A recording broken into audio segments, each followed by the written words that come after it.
This video is going to show you Solo Flawless Ghost of the Deep dungeon, but a more refined video from myself, as obviously I've got my initial clear the Solo Flaws from the week 1 experience, which was good and all, but it's not very watchable. So now I'm going to start doing the watchable runs for the Ghost of the Deep, and a more of a condensed style video. This is Solo Flawless, and this is on an Arc Warlock, that's what I'm starting with. I will do the Titan Hunter, I will get to them. GM's around the corner as well though, so I am aware of that. But the first step that you want to do is make 4 builds in your menu.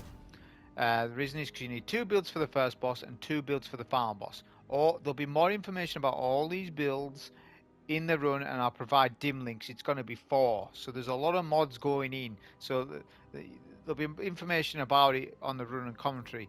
So this is build 1 for the first boss fight, survivability build. Then we switch to a DPS build for when we get a damage. So those are the 2 builds for the first boss. The final boss is as follows. I know it looks a little odd, a little interesting, but it is good, honestly. That's our survivability build. And then when we get the damage for the final boss, this is what that'll look like. That's all the stuff. In terms of the arc setup, it's always the same. Chaos Reach, Healing Rift, Pulse Grenade, Ball Lightning, Electrostatic Mind, Arc Soul, Spark of Shock, Spark of Feedback, Resistance, Magnitude. I would recommend that you bring a Wish Ender as well for some longer range engagements outside of the main encounters. But everything that you saw there is what I suggest, but there'll be more information in the run and commentary itself. So as you know, with the Ghost of the Deep dungeon, there are 3 main encounters. You've got the ritual encounter, then there's some traversal, like a lot of traversal. It's some of the longest traversal I've ever seen in a dungeon between this encounter and the first boss. It's so long, right? It's actually nearly as long as this encounter itself, depending on how quick you go, if you're not sword skating. Then after that you got the first main boss, and then a little bit more traversal, and then the final boss. So for the power of editing, and to make my life easier, and to make people's lives easier to watch the video, to make it watchable, a bit more watchable at least. I know this first section isn't so much watchable, but it is only the starting section, and for people who want to learn the Solo Flawless, it isn't going to take that long. So I've basically I've cut down the video a little bit. This is the actual Solo Flawless. This is a Solo Flawless run. I haven't chopped it up because I died or something. I've done it so that the video is slightly shorter, so the run was actually 1 hour 18 minutes. That's around about the time it was, which is around about average, right? So I've cut about 18 minutes off the footage and made the video less than 60 minutes. So it's shorter for you, but it's also shorter for me to make commentary on, and it means I can edit the video better. If the video is less than 60 minutes as a console player, because console players are limited to 60 minutes, well, they are and they aren't, but that's a conversation for people who are interested, to be honest, because a lot of you aren't console players, or I feel as though there's less console players every year the way we're going. But if a video is less than 60 minutes, it makes my life a hell of a lot easier to make the video on. Honestly, it's night and day. I can make videos that are longer than an hour, because obviously being solo GMs, some GMs have been longer than an hour. But the point is, it doesn't really matter anyways, because on YouTube, average watch time of like a Solo Flawless is 10 minutes. So an hour, imagine an hour video, most people only watch it for 10 minutes. So all I've done is cut out the traversal sections. The sections that, if you've run this dungeon, well, you will have run this dungeon anyways if you're watching this video, you know what the traversal sections are all about, you know the route. If you don't know the route, you need to click off this video and go and run it for yourself and experience the traversal. Because that's part of the fun for the first time experience, and it's very good. It's some of the best traversal I've seen in a dungeon. Might be the best, I don't know, maybe Prophecy with the Rainbow Road still beats it, but honestly it's really good, so you need to go and do that. But obviously if you already know the traversal, because if you don't know the traversal you can actually lose a Solo Flawless because of it. But like I say, I haven't included it in the video because to get the video shortened down, and not to shorten it down to the point where I'm skipping main parts of the run. Like, the key parts of the run are all intact.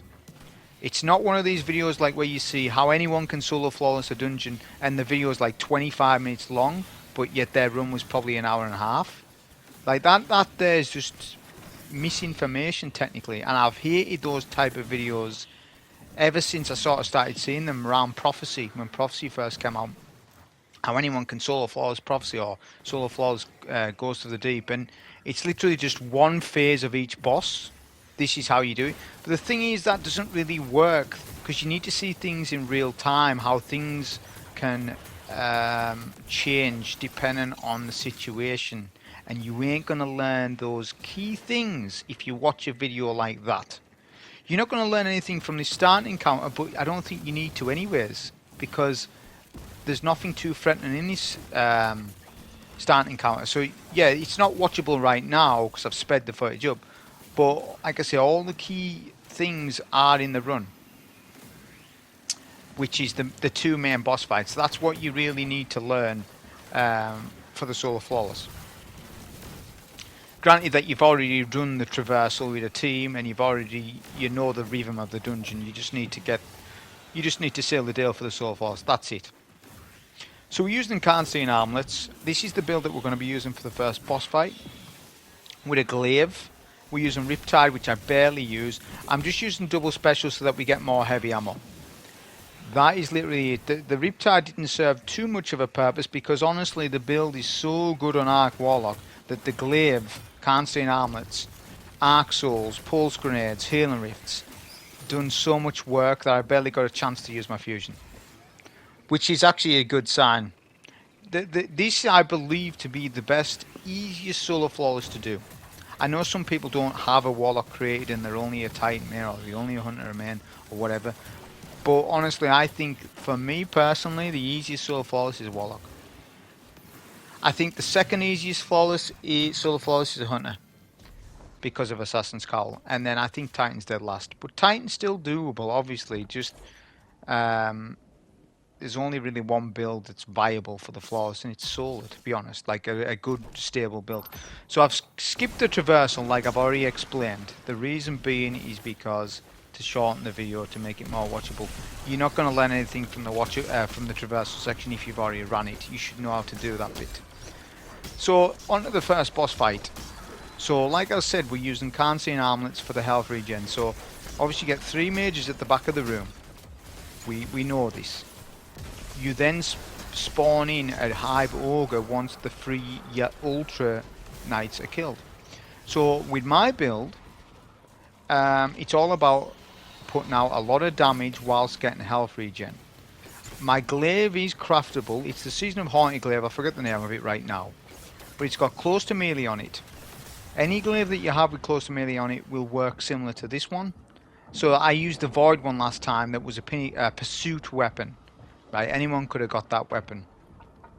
Use that if you want. I used it on my first solo flawless and it worked out fine. The reason why you want to use a close to melee Glaive is because when you get it to proc, it's going to melt an ultra down quicker. If you don't have some sort of damage bonus like that, you're going to be Glaving more, which means there's a little bit of a higher chance of dying. So you need to, the higher your damage with your Glaive, the more survivability you've got. Because once you get that kill, the quicker you get your kill, the quicker you get your health regen with Karnstein Armlets. Because obviously Karnstein Armlets and Glaive synergize together, because the Glaive is considered as a melee kill for Karnstein Armlets. Which Karnstein Armlets gives you health regen, but it's not just a chunk of health regen, it's actually like a restoration cure type thing. So it has a lingering effect. So as soon as you get that melee kill, you start getting the regen, but you'll keep getting that regen for like 2 seconds. It's lingering. That's what makes it so good, man. Like, there's so many different arc builds that you could use. There's Fallen Sunstar, there's Crown of Tempest, there's Stag, there's Getaway Artist. There's so many different builds on the Arc Warlock potential. So it's up to you what you want to use, right? But ultimately, I'm a massive fan of Glaives in this dungeon, because there's other things that the Glaive's given me that other special weapons wouldn't. It's the guard. If something does happen where you would wipe because there's a lot of arc orbs and you've just killed an enemy and there's like 4 arc orbs and they all explode on you, because of the way how I'm using a Glaive, I've got my guard up. See, the guard resistance, they did nerf it. I don't even know what it is at the minute, the resistance when you have your shield up, when you've got your energy. But it's insane resistance, and it stacks with everything. We know that resistance stacks with everything that you've got. Electric armor, T10 resil, spark of resistance itself, the fragment. There's so much. It's just a case of when you've got your shield raised, right? If there is anything that bad happens, your Glaive's going to save the day. Now this is more true at the final boss rather than this fight. Arc orbs aren't much of a problem in this fight because of how arc orbs work, which I'll come on to in a mix. We'll come into DPS. So I've dunked 2 of my symbols. I'm about to dunk my final one, but I'm going to go in that little hallway there. If you notice the hallway, it's really good for switching gear when you need to, especially if you're on console and you're a little bit slower at switching gear. But as you start DPS, you want to have a pulse grenade and then use Lament. Don't try and use anything else, use Lament, because as soon as the quicker you kill that knight, the quicker you get your piece and shield down on the floor, the green aura, you then immediately Chaos Reach. Your goal is to take down the boss's shield before he gets to you, right? Because if you don't do that, he's going to knock you back while you're in your Chaos Reach if his shield is not depleted. So he tries to ram you in the wall. The quicker you are at getting your knight down, the easier that little section will be. And if you follow the tips, you should solo 4 phase. I ended up solo 5 phasing because I was having issues with my Lament combos today. I don't know why. I was having a little bit of issues. If you have anything holding you back on damage at all, like if you make one little mistake, you won't solo 4 phase. Like if one of your phases of damage is bad at all, or 2 of them are average and not what they should be, then you'll end up 5 phasing. Which this fight is a 5 phase, but honestly there's not much difference between a 4 phase and a 5 phase. On my first initial solo floors, I actually 4 phase this boss. Whereas on this one, obviously I've had more experience and I end up 5 phase. It's just how it goes. It's just how it, you know, if you take down the shield quick enough on the boss, like if he knocks you back once, then your Chaos Reach is going to end up doing less damage. You then later to damage with Lament, I mean you're just going to get less damage in overall. That first phase of damage is ideal. What I've just done there is 4 phaseable damage. It's perfect. Just one of my phases of, I don't know which phase it was, wasn't to par, which caused a 5 phase. But how I do the symbols, which I've talked at length about already on my previous run, is that I do symbols different to everybody else. I don't know why, but this is just how I do it. I go for 2 symbols because there's 3 symbols to get down below in the water. And then you've got to kill a Stormcaller up top, right, to get the Vestige of Light. Now if you grab 3 symbols down below, there's going to be 3 Hive Guardians up top. I perceive that as risky a little bit, especially when from the week 1 experience as well. I was perceiving that to be a little bit risky. But not only that, I just always found it smoother to get the 2 Guardians, then dunk into each statue. It gives you time to to associate your armor charge, because I've got healthy finisher on the build, you see. So sometimes when I do finish the ghost, I lose a stack, sometimes I don't. Healthy finish is quite a funny mod. Sometimes it works, sometimes it doesn't, sometimes it doesn't even consume a stack. So when you do it like this, you have more time to clear out the room a little bit, to keep on top of your ads, because after you've dunked the 2 buffs that you had from the first 2 wizards, you'll then go downstairs again, get the last symbol. You then only have 1 Hive Guardian. I just find this more of a consistent way of doing it, right? It then means we can melt down the wizard, but then we can evaluate the room. Obviously people have said about dying at the boss on DPS, on the first boss, when you're doing Lament damage. Now obviously there is a different strategy now. There's Legend of Acris with Well of Radiance, which I'm excited to try, which I will as time goes on. I haven't tried it yet, but you can literally solo 2-phase / 3-phase on that setup. But with Lament, people are still dying and they're not out healing adds. The reason for this is that they've probably not got double arc resistance, double arc resist on and concussive dampener, and there's too many knights up alive, boomer knights that is. So when you do your damage, there should be not many adds down here. So look at all the adds. There's barely any. They've only just started to come down the stairs now. No knights. Why? Because I've cleared them all out.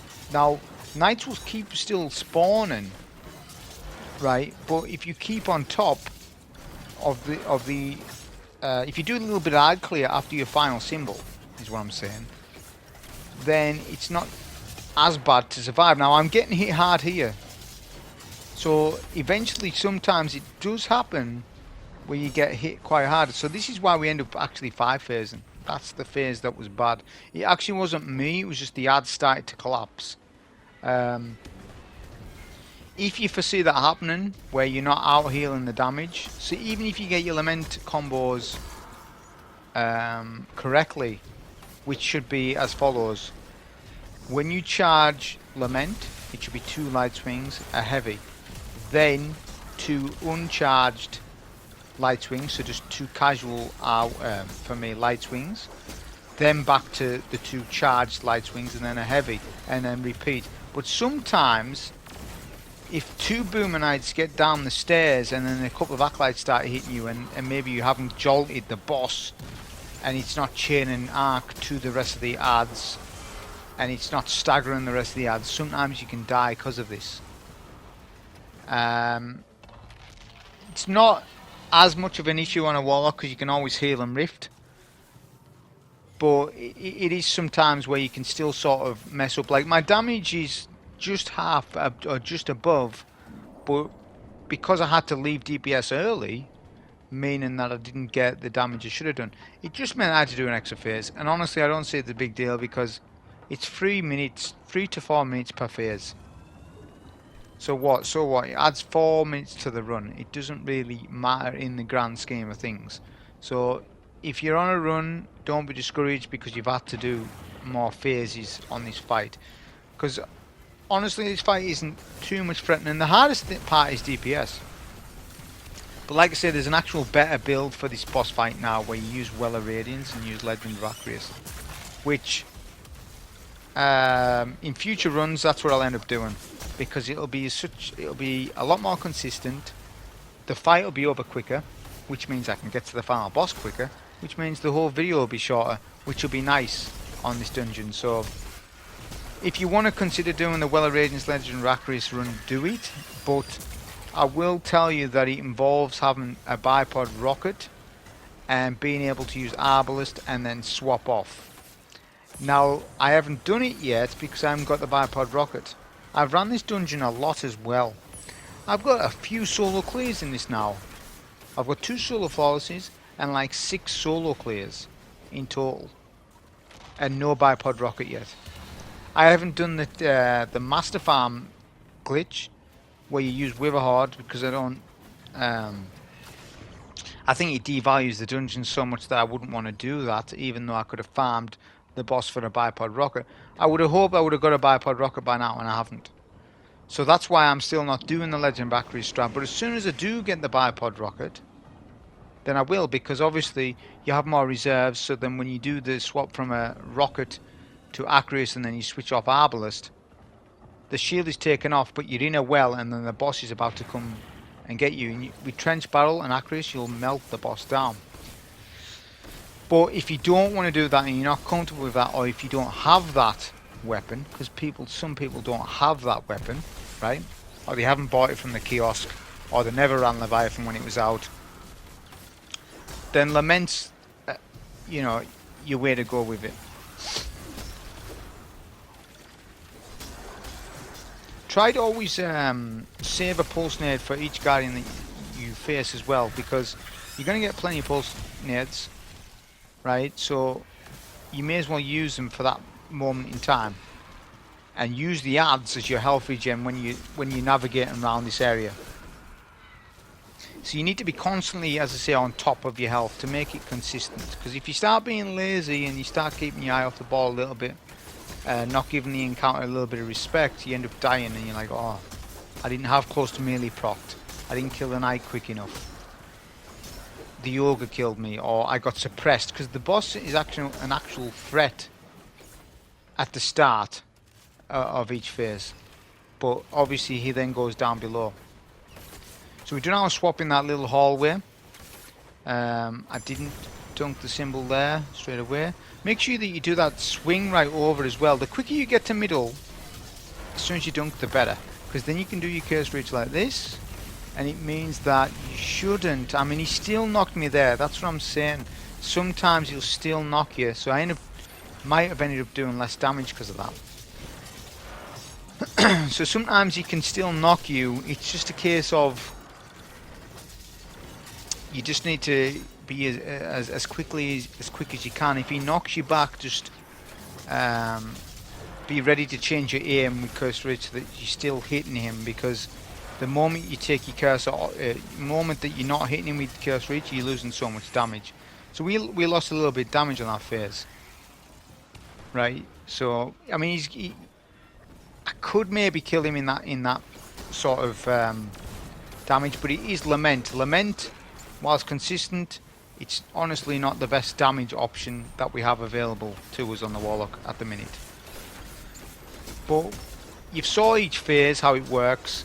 So it's, as long as you follow the rules that I've said, doing a bit of ad clear before the final dunk and stuff, you know, popping a heal and rift mid damage phase if you can, stuff like that, all really helps.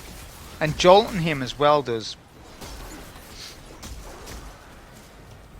Just going on a rampage with the Glaive here.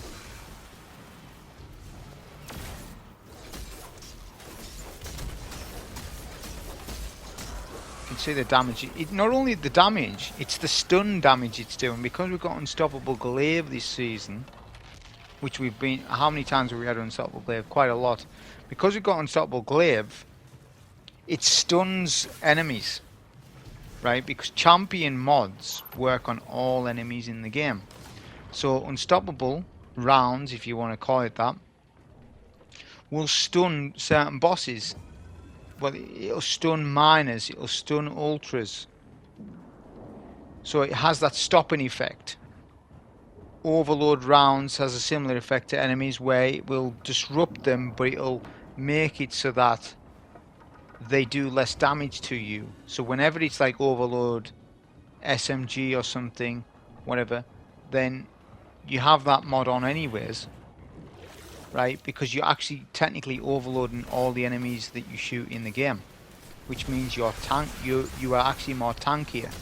It's not that you're more tanky, it's just that the enemy does less damage to you. You're debuffing them. It's actually counted as a kind of a debuff. So always consider when you're doing something solo what the weapons mods are for the artifact. Obviously it's Overload Scout, that doesn't matter, but it's Overload Trace, and people are starting to use trace rifles more often. I end up using one at the final boss, not in this fight, because we want the Glaive on, and we couldn't run a kinetic Glaive because that's Ager's Scepter, and we've got Lament, so yeah, and there's no need for a trace rifle in this one. So we'll just evaluate our symbols. Always, as well, find the right route for yourself. Always when you're going down here is always be aware of where the boss is. He actually stomped us there. So when he stomps you, you lose pressure resistance. But he stomped me behind a wall, which I wasn't expecting. There are certain things that can happen down there which could end a flawless run. But for the most part, you just need to keep running it over and over so that you know where all the symbols are. There's a few symbols that are similar to each other, and you need to know the difference between them.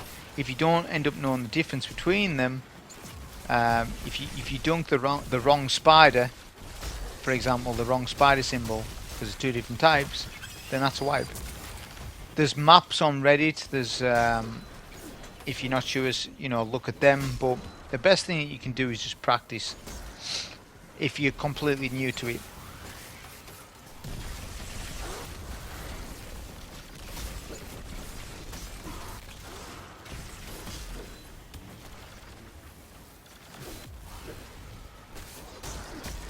Getting ready to swap back in the hallway again.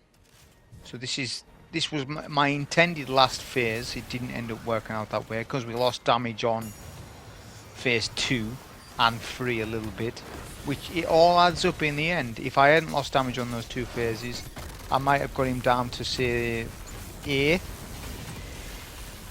So you see how he stops. So when you chaos reach like that and you get him to stop, that is the ideal situation, right? If that happens, it stops him from ramming you, and it allows for you to get more damage with your chaos reach, and it then allows for more sword damage because you're right next to him to start your Lament combos. Now I'm getting hit quite hard here, which, as I say, it can happen where you do get hit harder than you expect, even if your Lament combos are decent. But we've done decent damage on that farm phase, to be fair. Just as I say, we're just quite unlucky. So I'll just speed up the footage here because the boss is literally 5% and we're just repeating what we've done. So I've given you all my tips. I've told you everything I can tell you about this encounter. There's not much anything else I can tell you about it. If you want to do 3 symbols at a time, you can. Just know it's a little bit more dangerous, but that's what most people are doing anyways. So if you want to follow that route, you can, or you can do it like me. Dunk 2 symbols quickly, kill the 2 wizards, dunk the buffs, the Vestige of Light, go back down for a final one, do a little bit of ad clear, come back up, switch your build in the hallway, make sure it's triple solar weapon surge, of course, with your armor charge build going, which I've got elemental charge charged up, and healthy finisher. Healthy finisher is going to be a mod that you use to make sure that you keep a healthy amount of armor charge up, which I haven't really talked about at all up until now. So how it works is elemental charge will give you charged with light or armor charge via ionic traces. It's also linked to fire sprites, void breaches and all that stuff. But in our case it's ionic traces, which we get all the time. So you're going to get an overwhelming amount of armor charge very easily with this mod. It is the best mod to run. It's so good. It's unbelievable how good it is. Which I do end up utilising as well at the final boss. So that's the first boss done. Swap to Wishender as well. I've just done that at the end for the traversal section, which we've just cut out. Wishender really helps against the wizards on that long range engagement. So this is the final boss fight. So this is going to be a consistent solo 4 phase. You could solo 3 phase on this loadout, depending on your power. So with this we're using Ager's Scepter because it's a trace rifle and it sits in the kinetic slot. It's exotic as well, but it allows us to still use a glaive, which is, as you know, what I like to use in this dungeon, right? And it's the only trace rifle that sits in the exotic slot. So I was like, what the hell, just take Riptide off and see what this trace rifle is like in this dungeon. What is it decent? We've got Stormchaser on for our DPS, which is an aggressive frame linear fusion rifle. I'll talk more at length about what linears that you can pick and stuff, but like I've done on my previous runs, make sure that you clear out all the Boomer Knights first, which they spawn up at the corners of the map. There's 3 for every phase. They don't keep spawning up, they just spawn up every phase, right? They're not unlimited spawns. So deal with that first, because they're going to hit you if you don't, while you're trying to actually do the mechanics. So we go for deep sight. Make sure when you're going for the deep sight, because obviously there's that 1 second time where you go in that third person animation to do deep sight. Make sure that you've got a good amount of health. Establish which zones you need to stand on. Obviously you never stand in middle to start the chain, the ritual thing. right? Where to get the symbols. It's never in middle. It's the over two links that you do. So for me, I think I had top. All the plates were the top section of the map. So his head, and then to the left of his head. To the left of his head, which you can see there. So establish first where you need to, the two zones, and keep that in mind. At the very top of the map, like you just saw me do there, it's actually really safe to deal with the knight because the ads don't run up that hill. The boss sometimes attacks you up there, but not too much. Once you've done all of that, which it's really easy to do the symbols, the initial start mechanics, where you just need to marry up the symbols and kill the knight within that zone. The reason being is because you're going to have a heal me for everyone. That's huge compared to other classes that don't have that sort of ability. You can just put a healing rift down and you can sit there for 10 to 15 seconds and melt down your knight however way you want to. Your Axel's going to assist you. I was using the trace, and the trace was absolutely melting the knight. I was actually surprised on how much damage it was doing. But you need to, once you've done that mechanic where you need to stand your ground on the plates and you've done that, you've got your three symbols outside, you then need to establish what symbol you want to DPS on. Right, now there's different ways of DPS in this boss, but whatever symbol you dunk last is where you're going to damage the boss. So for me, my strategy, it's just what I'm used to now on the Warlock. I do DPS every time from middle. The symbol in middle is always up, so there's always the chain of how it works. There's always middle to start. It's the outer links that change. It could be bottom, it could be top, it could be the other side. That's what's RNG, but middle is never RNG, which means you can always DPS from middle if you want, which is a part of my strategy. I always do that. There are different places to DPS, and there's some safe-ish zones, because the issue that we have on DPS for players is when you dunk a symbol, you get a wave of thrall. And what can be annoying to players is, even though there's no acolytes alive because they've killed them all, they've still got thrall flinching them while they're trying to do DPS. And with a linear or a precision style weapon, it's a nightmare. It's annoying. That's why people have sort of stand on elevated zones, like at the very top. You can stand up there and the thrall won't really bother you too much, but also they can if you stand in the wrong place. I found it best for me personally on a Warlock, because I can heal him and stuff, is just to DPS from middle. It's just, I'm familiar with that DPS zone, so I just stick with it. And it works out really well. Our damage is, it's around about 3 mil per phase with Stormchaser. So now to talk a little bit more about DPS. So obviously we have got a DPS build on because we're using survivability at the minute. Our DPS build is going to be swapping off Ager's Scepter to Arbalest so that we can one-shot the shield. This will increase your DPS massively because you one-shot the boss's shield, and it means that your super and your damage after that, it's all starting the damage sooner. Because you only have 45 seconds is quite a long time, but it goes quick, trust me, if you haven't optimized everything. So doing that, and obviously having triple surges for whatever weapon type, that's why I use Stormchaser, because it's arc, and the arc mod cost is 1 if you pick it up on the seasonal artifact. Right, so I recommend it because you can easily put triple surges on your boots. You can use the stasis aggressive linear, fire and forget, which I've also tried and works out decent as well.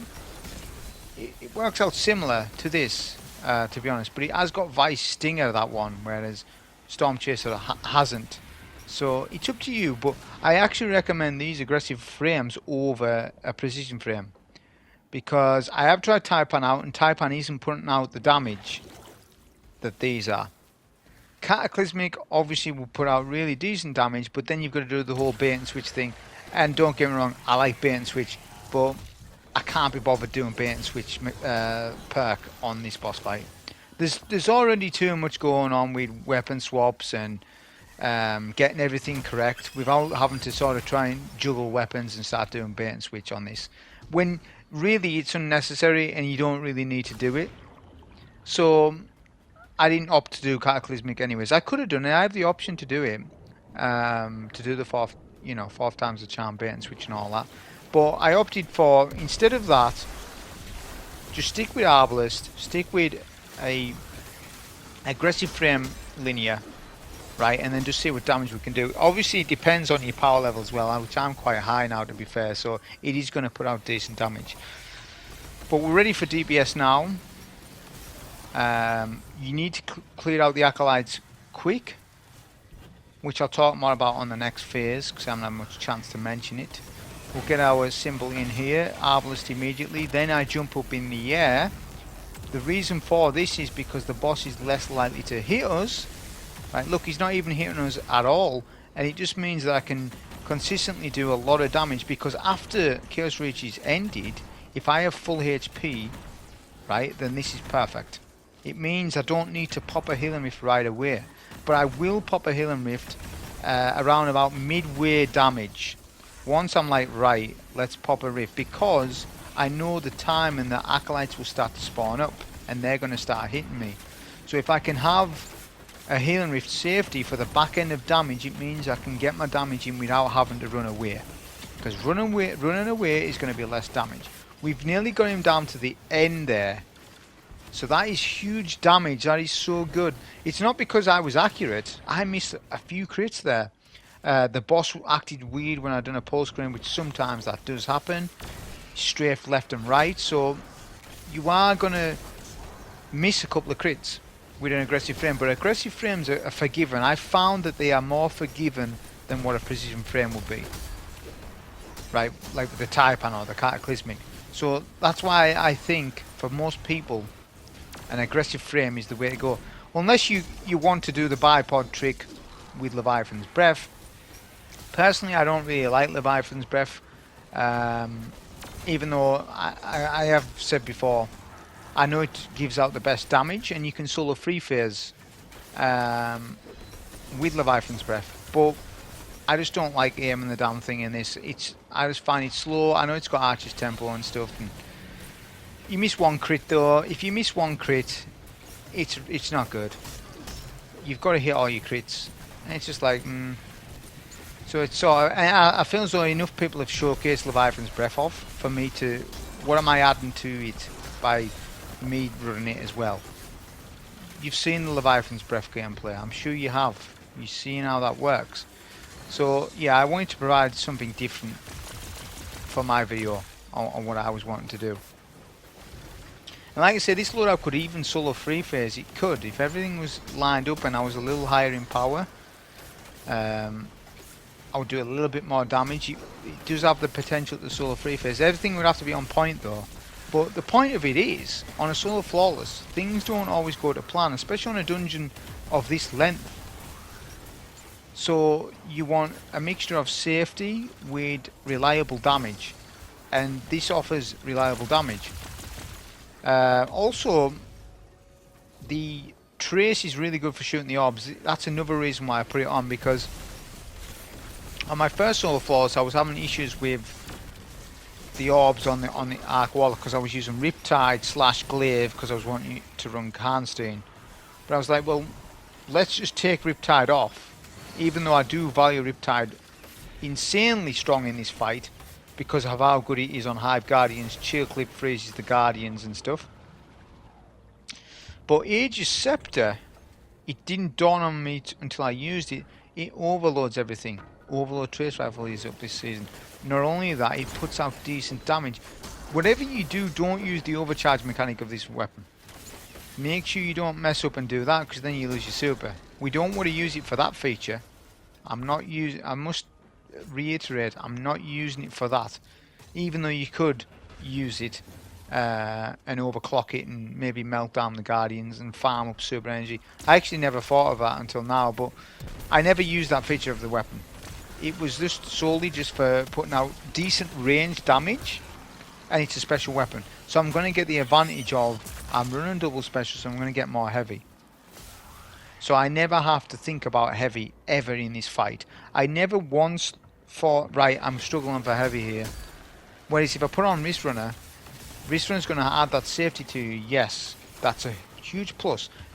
The minus to it is that if you run a special weapon in your connect slot, Wrist Runner, and then a heavy weapon, you're not going to get nowhere near as much as heavy as what I am doing right here. Which means you can make all sorts of plays. It means when you're defending the plates, if you want to whip out your heavy to melt down at night, because you're getting bothered by the boss and stuff, and you're having to stand in that zone, you can just whip out your linear, melt down the knight, and then you're in and out. It's such a clean movement if you need to do that, especially at the later phases of the fight when there's loads of bricks. You may as well just use heavy at that point. I don't think on an Arc Warlock, especially with all the resistances and the ability spam that you can do, that you need Wrist Runner. But if you really want to use it, you can. And if you want to swap to it near the end of the fight, then you can also do that, which I have done myself. Just look at how good the Glaive there was, taking down that Hive Guardian. So sometimes the solar one pushes you down the hill, like that. Sometimes you'll pop a super, or sometimes he'll just push you like that. But because he'd pushed me so hard, I just used my Glaive and then stun locked him. Right? But as he'd done his Blade Barrage, I knew the Blade Barrage would still hit me. That's why I raised the shield.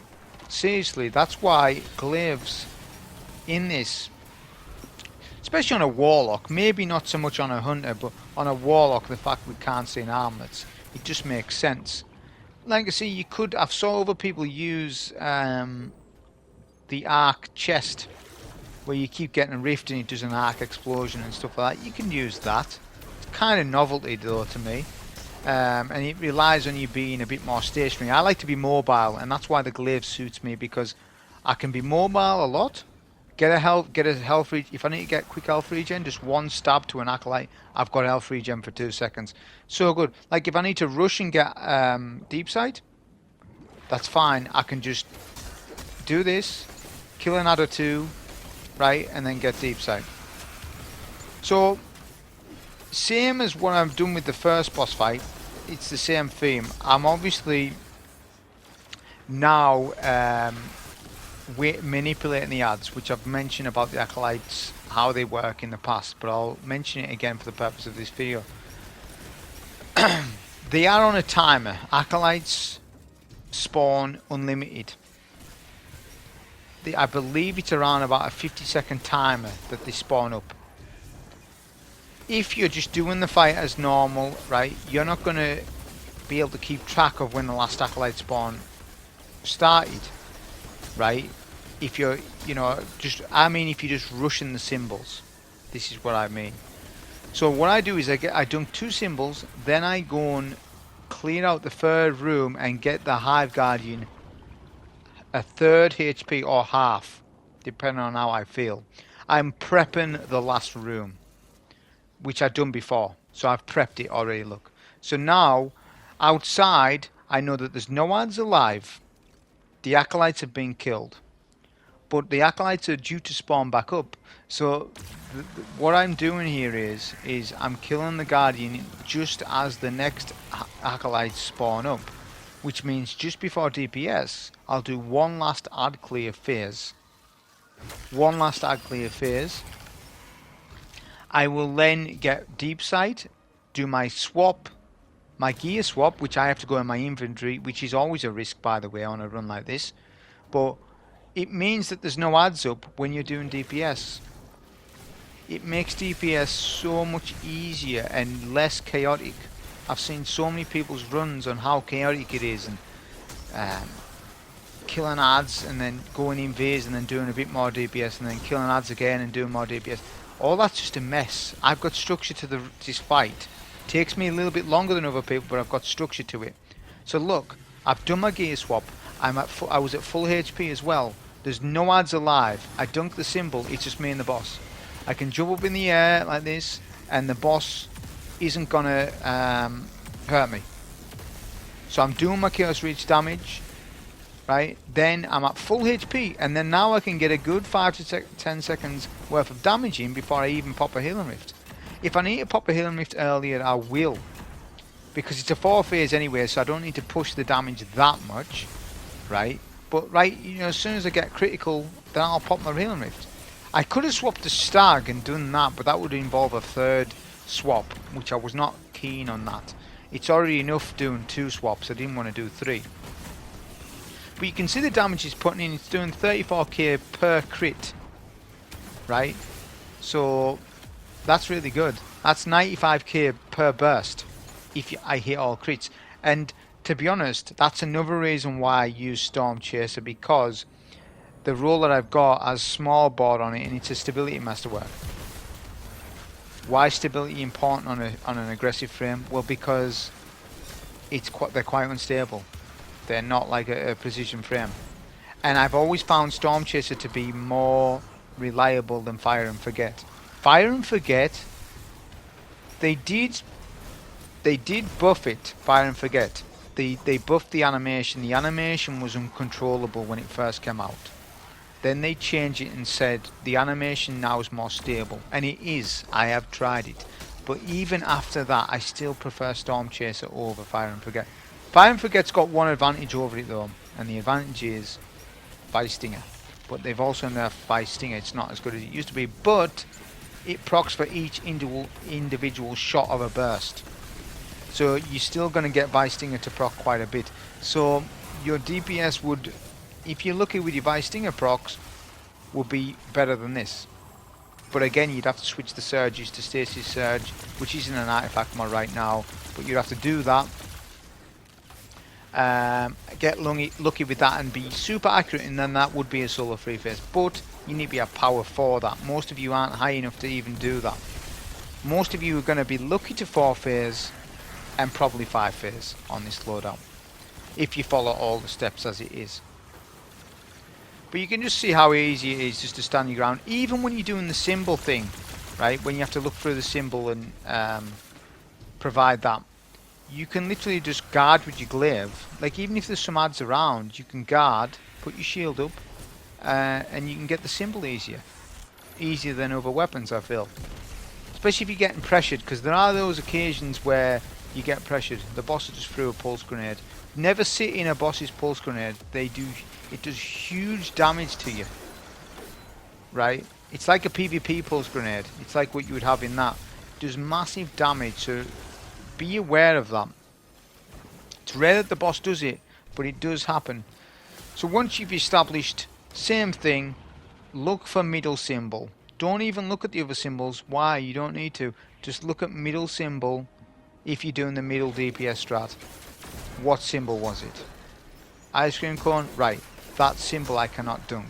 Keep that in your mind as you're doing this. I cannot do ice cream, and I cannot do ice cream. Just keep reminding yourself over and over, because the last thing you want is forgetting. If you forget which one it is and then you've already killed the Hive Guardian, then you are in danger of dunking the wrong symbol. This Hive Guardian done something strange. I don't know. He jumped down. I have never seen that before. But I wanted to prep him. I'm doing my prep, because I know it's ice cream cone, the last symbol. So we'll get him weak. It's Sentinel. Sentinel's always an awkward one to deal with as well. And the last thing you want is a full health Sentinel giving you trouble while you're getting ready to do DPS. Like the Acolyte phase. Right? Because then it's going to screw your time up for damage. You need to follow the rules for safe damage. If you don't follow the rules, then you're going to probably have to do Arbalest Rocket, where you just do DPS on a whim and you don't have any structure. I mean, on a Titan, I done an Arc Titan earlier, obviously you'll have seen that. Well, you'll have seen that. An Arc Titan's a little different. The playstyle suits having a rocket. But on a Warlock, it's completely different. On a Warlock, you don't need to be running no rocket. You can get more damage. You can get more damage out with linears anyways, and because you've got a healing rift and you can sit and hold your ground a little bit, it makes more sense to run a linear fusion or precision style weapons on a warlock as opposed to a hunter and titan. If the Titan Void build worked like I was trying to do with the same 14 and the bubble, which is what I was wanting to do, and stack that with triple surges, then having a linear fusion rifle isn't a bad idea. But Helm of Same 14 is bugged and the overshield's not working at the minute, and I needed to, so that's just a shame that's bugged at the minute, so it's not feasible to do.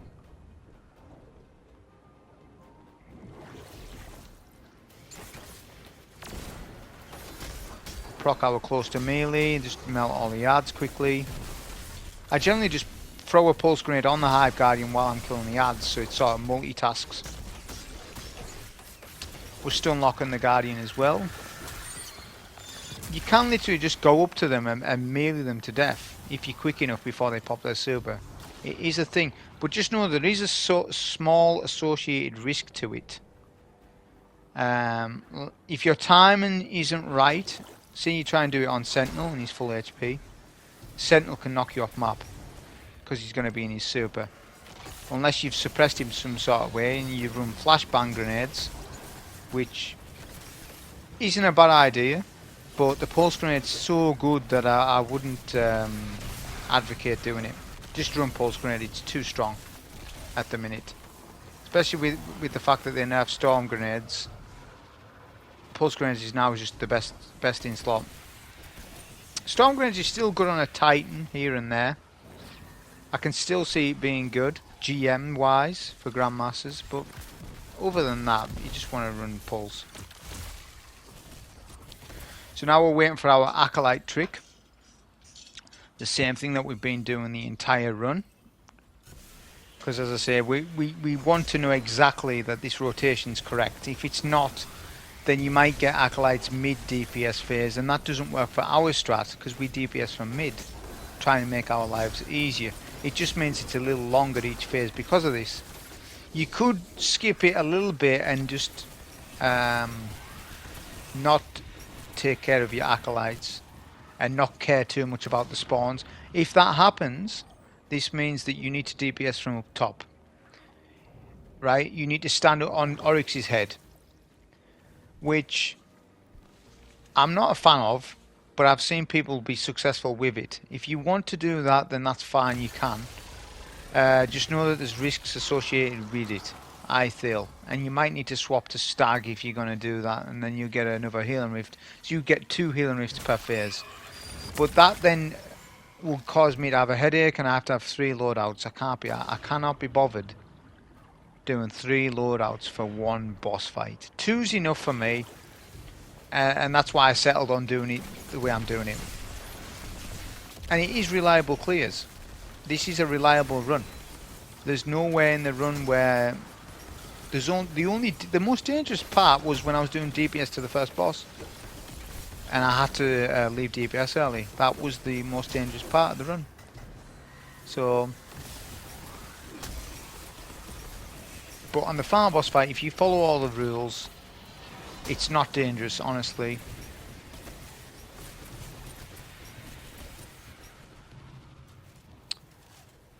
We'll do our gear swap here. We need to get some good damage in here. This is phase 3. The reason being is because we want phase 4's damage to be as condensed as possible, because we need to get a finisher kill, obviously, because it's a Guardian.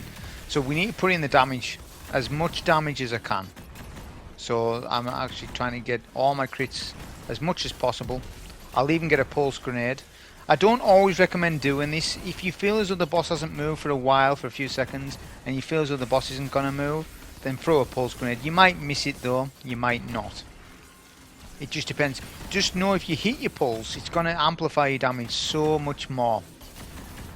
And I wanted to do that because I had nothing to lose, and I wanted to get as much damage in so that on phase 4, look at the boss's HP. It's 15%, which is in my favour because when I have to get a finisher kill, there should be no ads alive. as long as I follow my plan with the Acolytes, which you can actually lose your Soul of Flawless if you have to do too much damage on your final phase, because then there'll be Acolytes spawning up and you might have to potentially jump up in the air and get a finisher kill, because the ghost of the boss does two different things. Sometimes if the boss is way up in the air, then the ghost will be way up in the air for you to actually run and jump and get it. That isn't too much of a problem on Ark. But then also sometimes the ghost will spawn on the floor. What's meant to happen is the ghost is meant to spawn on the floor. I know this because of running Lightblade. It's just so if you kill any guardian in midair, say it's a sentinel in Lightblade, and the sentinel is jumping. If you kill him in midair, the ghost spawns on the floor. That's actually meant to be the same rule for this boss, because it sometimes happens, but it's inconsistent and it's as annoying as hell. It's the most annoying thing about this boss fight, is the fact that you can be punished by doing too much damage. Like, say for example, the HP was at above H, say maybe at U, or maybe past, maybe a bit more than U. Say it was 40% and I ended up managing to do 40%, but I might be critically wounded after I kill the boss, right? I then have to then go and get a finisher kill while there's loads of Acolytes alive. So I might die getting a finisher kill. This is a huge thing, and like putting an hour in to then die because of that it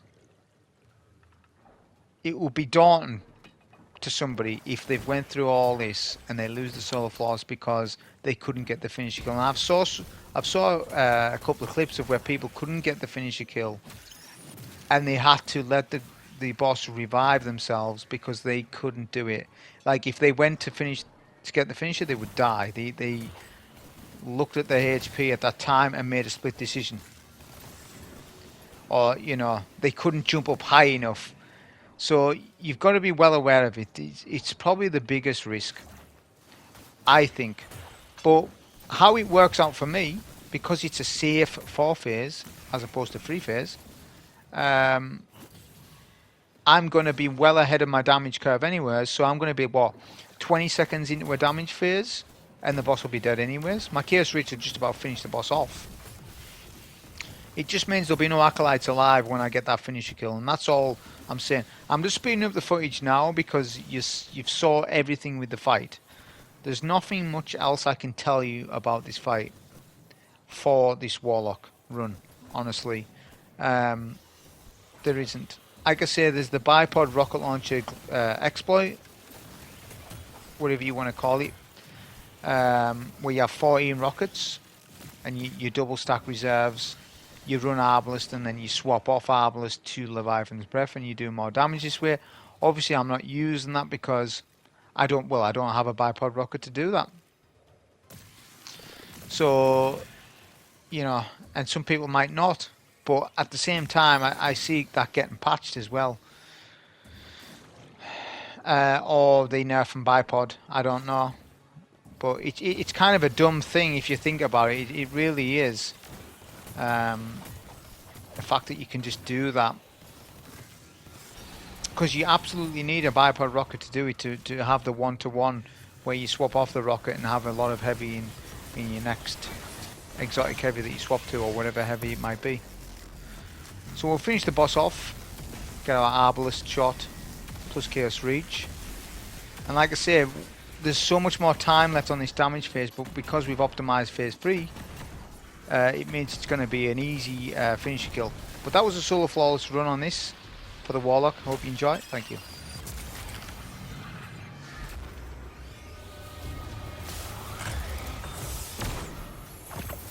Picking you up again. The signal's clearing and I'm receiving your ghost